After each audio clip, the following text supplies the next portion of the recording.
雷の呼吸人間風情が霹靂一閃極連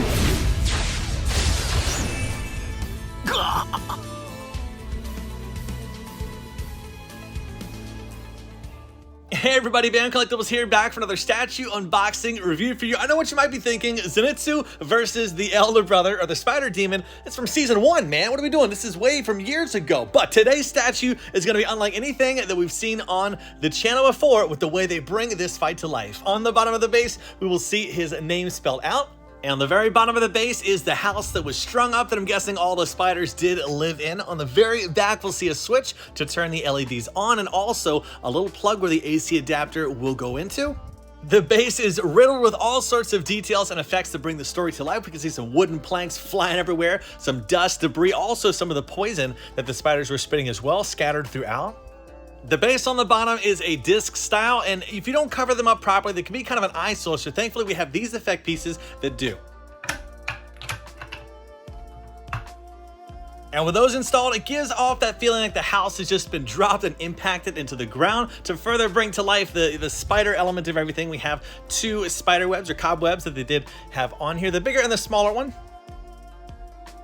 Amazing job with just the base on the statue, with again bringing to life the story of what's going on here in this battle. In my previous Nezuko unboxing video, I was doing a giveaway for these 4 minifigs that you see here. I did select a winner, pinned the comment, and they never responded. So we're adding some Hashira into this mix and doing another giveaway. All you need to do to participate is number 1, be subscribed to the channel, and number 2, leave a comment below letting me know what character from the Demon Slayer universe you'd love to see me unbox a statue for. In a few weeks, I'll select a winner by pinning the comment and replying. Back to the base, you'll notice a very important point of impact where we're going to be having some effect pieces begin to build up. Here's one of many, one of the smallest we'll see. Then we're going to install it on the base. It's like a clear yellowish and orange resin.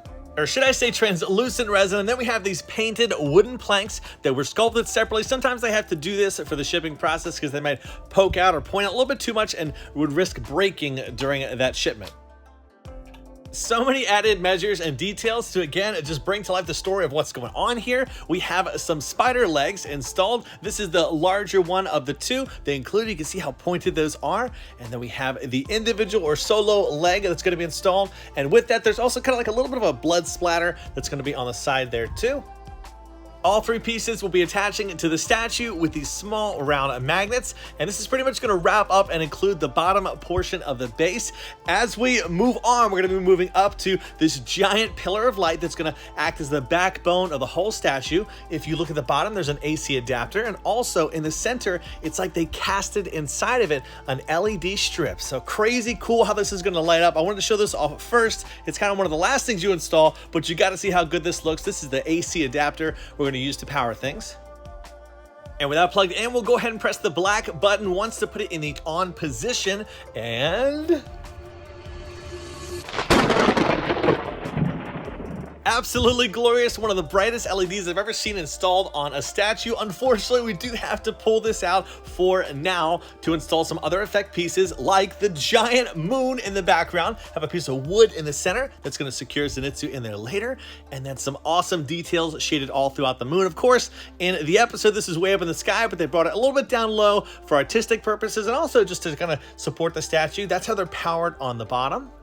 And then the moon needs to get pushed into the base very, very hard to make contact with the springs. And they also sculpted these 2 little dust particle pieces that are going to all go on the left and right sides to make it look a bit more natural, because without a little bit unnatural looking.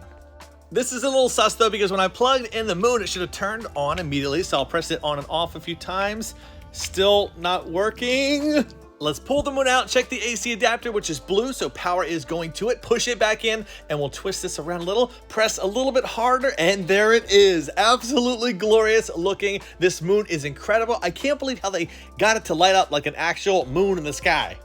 And with that turned off, we are not done. We have some effect pieces that are going to be installing to bring to life the thunder breathing technique that we saw in this moment. So this is kind of a straighter version that's going to attach to the moon. This is one of 2 pieces. And then we have some other pieces that are going to go on the base, a little bit more like wild and crazy looking. How they sculpted these to connect to one another, and you can't even tell or see any seam lines, is amazing. They connect with some magnets on the left and right, and there's some contact points here where the other piece is going to kind of key into the other effect piece and then go into some other magnet points. The engineering on the statue is totally a 10 out of 10, just a masterful job. It's one thing to make one of these for yourself and that's it, but to make multiple copies where it like breaks down and builds back together, so impressive. And then we have the elder brother of the spider demon. Only the top portion of him is sculpted on this because in that moment we know that that was severed off. We have some loose blood there, and on the back of his head is where he does connect to the base. The likeness for his character though is so on point. And next up we have the man himself, Zenitsu. Most of his sculpt was done all together. Sometimes statues come with like the arms, you know, or as we see here, the head separated. So a lot of this is already put together and all the details are amazingly done. How they got all those triangle or the white triangle details all throughout the top portion of his outfit, on the bottom as well, and tons of different shading. We have that hole in the back of the butt for the connecting point onto the statue. These little notches right here as well are tiny magnets where some effect pieces will be installed once we get it connected onto the base though.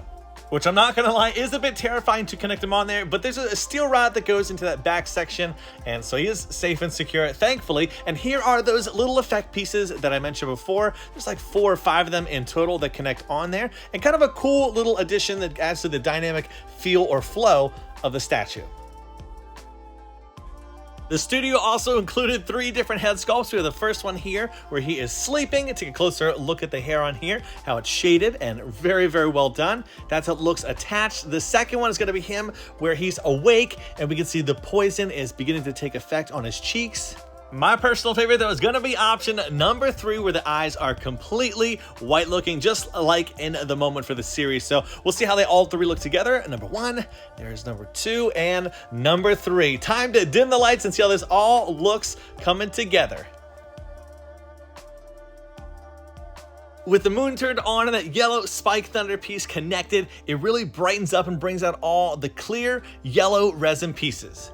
While this is neat, they also had one extra feature included, which is if you press the button in the back only, but one time it does do a static looking light as we've seen, and if you press it for a second time, it's more of a glowing or throbbing effect. So if you like that, I personally do prefer the static, so we'll be going with that. And a quick bonus at the end of the video, an exclusive statue that you'd only get if you bought the full version of Shinobu's by Fantasy Studios. It is of her and her older sister back to back.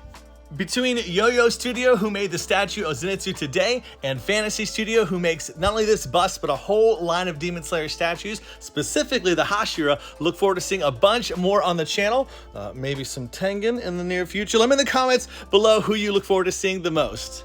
If you missed Nezuko's video, be sure to check it out here, and I'll see you in the next. Do what you love, and love what you do. Bam out!